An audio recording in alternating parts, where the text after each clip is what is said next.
Dear students, easy परीक्षा channel में आप लोगों का बहुत बहुत स्वागत है। तो हमारा जो टॉपिक चल रहा था नंबर सिस्टम, ठीक है। तो नंबर सिस्टम में हम आज पढ़ेंगे घातांक नियम, वास्तविक संख्याओं के लिए घातांक नियम। घातांक नियम क्या होते हैं, ये दो तीन इसके तीन चार जो नियम हैं ये हम देखेंगे। ये अगर हमें अच्छी तरह से मालूम हो तो हम घातांक से संबंधित प्रश्नों को भली भांति बड़े आसानी से हल कर सकते हैं। जैसे कि यदि हमारे पास दो संख्याएं दी गई हैं गुणनफल में और उनका आधार एक जैसा है लेकिन घातें अलग अलग हैं, जैसे नियम एक, ठीक है, ए की पावर m इंटू ए की पावर n। ये ए जो है इसको हम आधार बोलते हैं। क्या बोलते हैं? ए को आधार, और m और n इसकी घातें हैं, ठीक है। ए की घात m और ए की घात n। अब बीच में इंटू मतलब दोनों का हमको गुणा करना है। तो गुणा करने में जब आधार एक जैसे हों तो गुणा करने में घातें जो है वो क्या होती है, जुड़ जाती हैं। पहला नियम। तो ए की घात कितनी आ जाएगी, ये m प्लस n। यदि a की घात m गुणित a की घात n हो तो आधार एक जैसे हैं, ये एक जैसे होने चाहिए। तो जब हम इन दोनों का आपस में गुणा करेंगे तो इसकी घात जो है वो आपस में क्या हो जाएगी, जुड़ जाएगी। नंबर दो, ये गुणा का था, अब ये हम भाग का ले लें, a की घात m और a की घात n, ठीक है। यहाँ पर आधार a है लेकिन ऊपर घात m दी गई है और नीचे n दी गई है। अब हमको a की घात m में a की घात n का भाग देना है, तो भाग देने पे घातें जो है वो क्या होती हैं, घट जाती हैं। गुणा करने में क्या हो गई, घात m और n को हमने क्या करके लिख दिया, जोड़ के, प्लस करके। लेकिन जब भाग दे रहे हैं a की पावर m में a की पावर n का, तो जो घातें हैं m और n है वो किस में आ गई, m माइनस n के रूप में आ गई, ठीक है। तीसरा है, यदि आधार एक हो और इसकी घात m और फिर इसकी घात n। अब यहाँ पर आधार तो a है लेकिन घात इसकी दो हो गई, m भी और उसकी पूरी की पावर n भी। ऐसी कंडीशन में क्या होता है, घातों का आपस में गुणा हो जाता है। आपस में गुणा हो जाता है मतलब क्या प्राप्त हो जाएगा हमको, a की पावर m और n का गुणा होगा तो क्या मिल जाएगा, mn।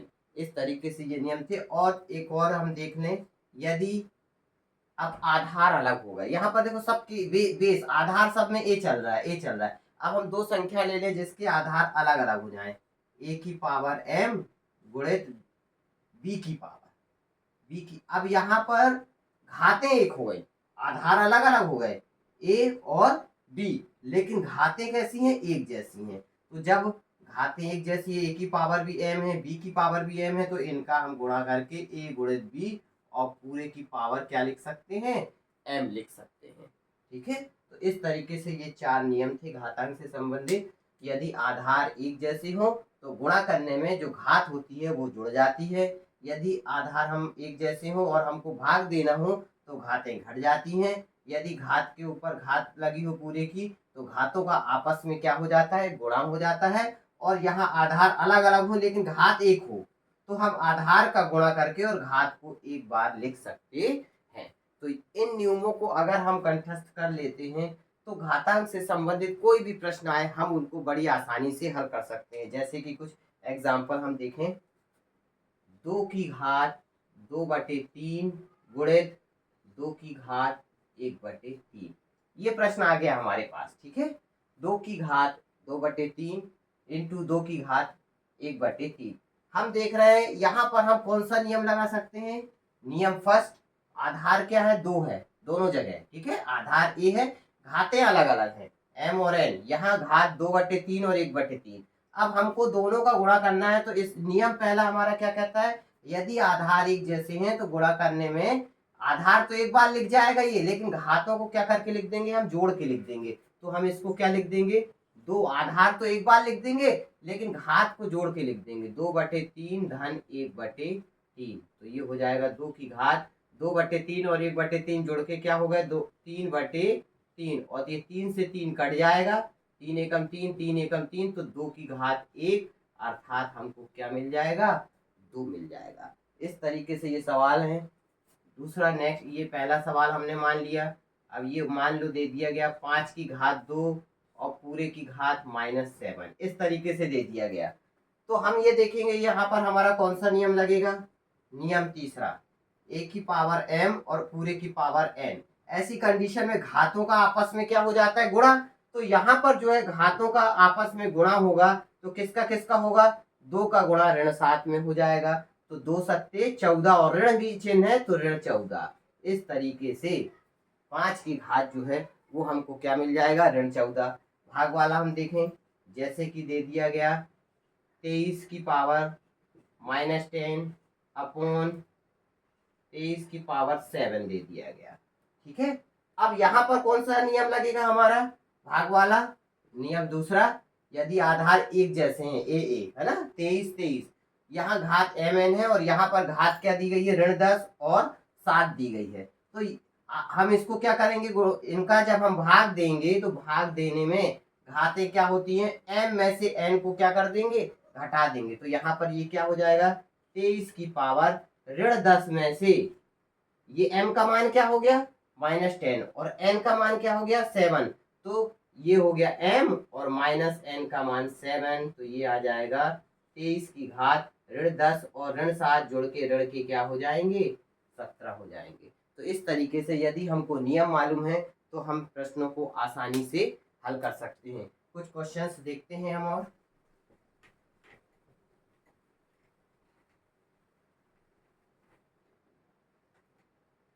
जैसे कि मान लो हमको दे दिया गया घात के रूप में, ये दे दिया गया 64 की घात 1/2। अब हमको इसको हल करना है, ठीक है। तो 64 को क्या लिख सकते हैं हम, 8 अठैया 64, 8 का वर्ग क्या लिख सकते हैं, 8 का वर्ग। और पूरे की घात में कितना है, 1/2। अब यहाँ 64 को तो हमने 8 का वर्ग लिख दिया, 8 अठैया 64 और पूरे की घात में लगा दिया 1/2। घातांक नियम अभी हमने पढ़ा, यदि घात के ऊपर घात हो तो घातों का आपस में क्या होता है, गुणा। तो घात का आपस में गुणा होगा तो 8 की घात 2 गुणित 1/2। तो ये ऊपर नीचे है इसलिए 2 से 2 क्या हो गया, कैंसिल। बचा कितना, 8 की घात 1 बच गया, मतलब कि क्या आ गया, ये 8 आ गया। इस तरीके से 64 की घात 1/2 को हल करने पर हमको क्या प्राप्त होता है, 8। कोई दूसरा क्वेश्चन देखें हम, 32 की घात 1/5 ये दे दिया गया। अब 32 की घात 1/5, 32 के सबसे पहले हम गुणनखंड निकालेंगे। तो 32 के गुणनखंड क्या आएंगे, 2 गुणित 2 गुणित 2 गुणित 2 गुणित 2, 2 दूनी 4, 4 दूनी 8, 8 दूनी 16, 16 दूनी 32 और पूरे की घात 1/5।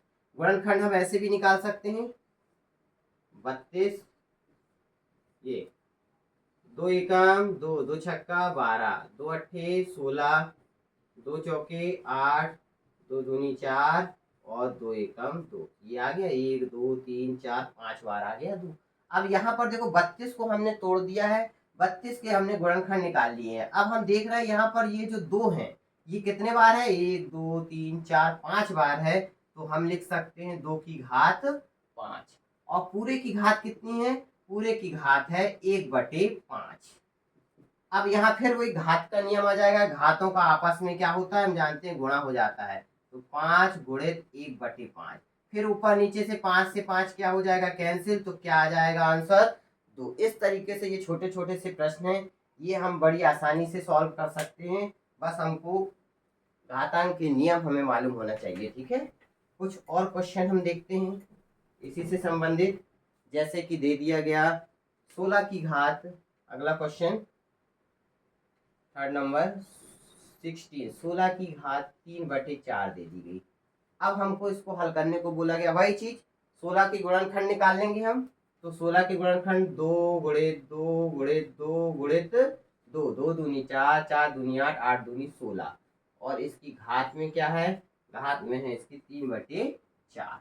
अब यहाँ देख रहे हैं हम 2 कितने बार है, 1 2 3 4 बार है।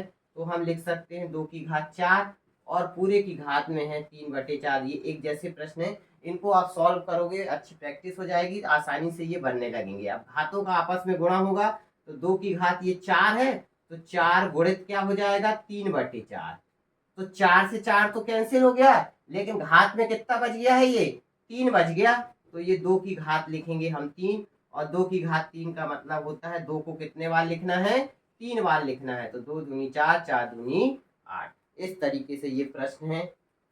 भाग वाला देखें एक, जैसे कि दे दिया गया 11 की घात 1/2 बटे 11 की घात 1/4। तो इसमें भाग वाला था, जैसे कि गुणा करने में आधार एक जैसा हो तो घातें जुड़ जाती हैं, और भाग देने में आधार एक जैसे है ना, ऊपर भी 11 नीचे भी 11, तो यहाँ पर भाग देने में घातें क्या होंगी, घट जाएंगी। मतलब 11 की घात कितनी हो जाएगी, m-n। ये वाला फार्मूला लिखा था ना, a की पावर m अपॉन a की पावर n।